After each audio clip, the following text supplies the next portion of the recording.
Hello guys and welcome back to my channel. So I am reviewing this keyboard and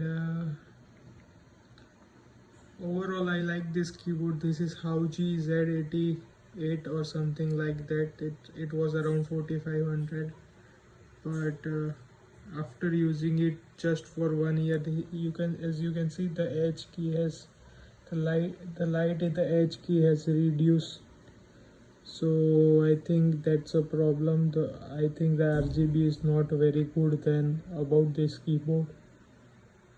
But other than that, up till now, within 1 year of use, I haven't found anything bad or any other issues. So hope you get idea how the quality is, and peace. Thanks for watching. Like, share and subscribe for more such videos.